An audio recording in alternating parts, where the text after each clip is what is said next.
Hello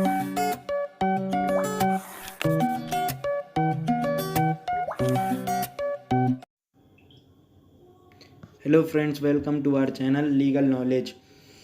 तो इस video में हम बात करेंगे what is constitution, definition of constitution और व्हाई वी नीड कॉन्स्टिट्यूशन।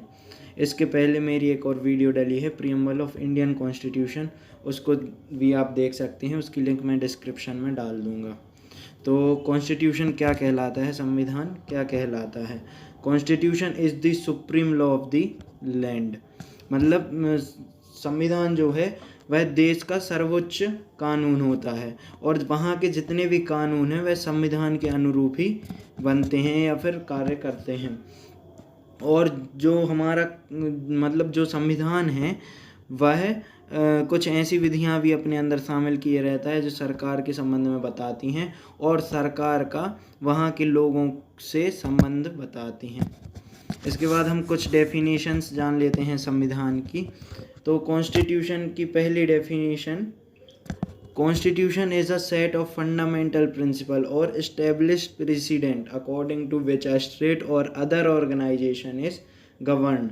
मतलब कि जो संविधान है वह सिद्धांतों का और उदाहरणों का समूह है जो कि राज्य को या फिर वहाँ के संगठनों को शासित करने में मदद करता है और बताता है। These rules together make up that is constitute what the entity is। वहाँ वो नियम जो संविधान में है वह एक साथ बन के हमें ये बताते हैं कि इकाई क्या होती है। और जब यही प्रिंसिपल, यही सिद्धांत किसी लीगल डॉक्यूमेंट में समूह के रूप में लिखे जाते हैं तो वही दस्तावेज रिटन कॉन्स्टिट्यूशन या लिखित संविधान कहलाता है। दूसरी डेफिनेशन हम देख लेते हैं कि the document containing laws and rules which determine and describe the form of the government and the relation between the citizen and the government is called a constitution. मतलब कोई ऐसा दस्तावेज जो ऐसे कानूनों और रूल्स को शामिल, नियमों को शामिल किए हुए है जो कि सरकार का स्वरूप बताती है या सरकार का वहाँ के नागरिकों से संबंध बताती है या वर्णित करती है, वही संविधान कहलाता है, वही दस्तावेज संविधान कहलाता है। तीसरी जो डेफिनेशन है वह पैट्रिक हेनरी के अनुसार है। तो according to Patrick Henry the constitution is not an instrument for the government to restrain the people, rather it is an instrument for the people to restrain the government। मतलब जो संविधान है वह सरकार के लिए साधन नहीं है कि वह लोगों पे कैसे नियंत्रण करे, बल्कि वह लोगों के लिए साधन है कि वह सरकार पे कैसे नियंत्रण कर सके, पैट्रिक हेनरी के अनुसार। अब role of constitution in relationship between the government and its people. मतलब कि जो संविधान का रोल है वो सबसे बड़ा है गवर्नमेंट को और वहाँ के लोगों के बीच में संबंध स्थापित करने के लिए।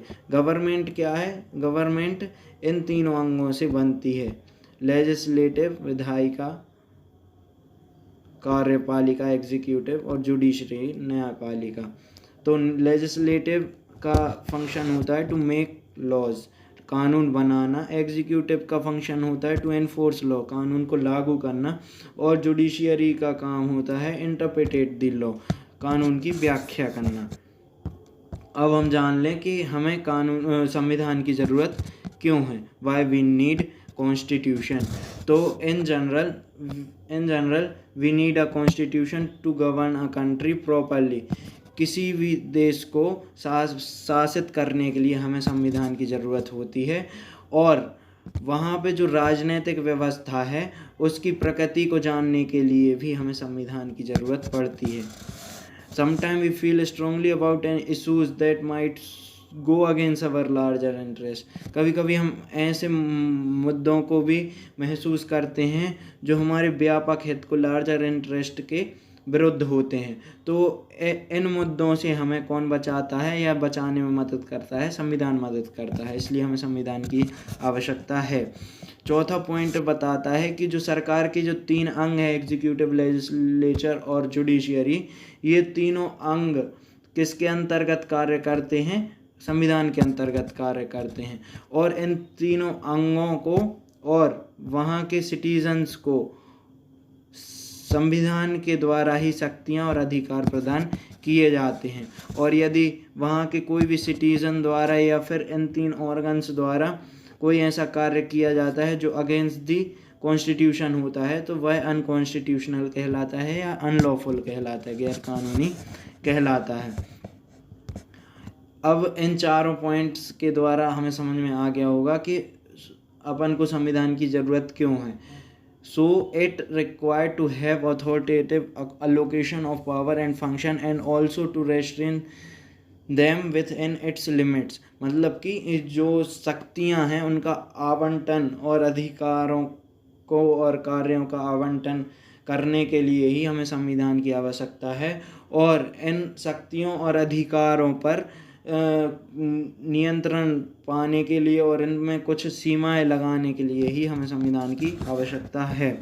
अब ये 3 कार्य दिए गए हैं, इन 3 कार्यों को करने के लिए हमें खासकर संविधान की ज़रूरत है।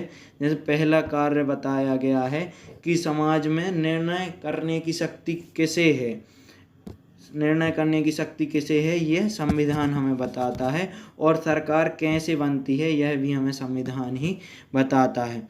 दूसरा कार्य यह है कि जो गवर्नमेंट जो भी कानून या नियम जो भी नागरिकों के ऊपर इम्पोज करती है, तो उस पर कुछ सीमाएं लगाई जाती हैं। वह सीमाएं हमें कॉन्स्टिट्यूशन के द्वारा बताई जाती हैं। और यदि यही सीमाएं सरकार को यह विश्वास होता है कि जो कानून या नियम बनाया गया है वह किसी भी नागरिक के द्वारा ट्रेस पास मतलब उल्लंघन नहीं किया जाएगा उस नियम का, तो वह फंडामेंटल हो जाती हैं, मतलब मौलिक हो जाती हैं। और तीसरा कार्य क्या है? To enable the government to fulfil the separation of a society and create conditions for a just society. Just society मतलब न्यायपूर्ण समाज की स्थापना करना। न्यायपूर्ण समाज की स्थापना करना ही सरकार का काम है और इसमें संविधान उसकी सहायता करता है। तो आप समझ गए होंगे कि संविधान होता क्या है, संविधान की ज़रूरत हमें क्यों है। Thank you for watching my video. If you like this video please like and subscribe our channel. Please press the bell icon for latest update.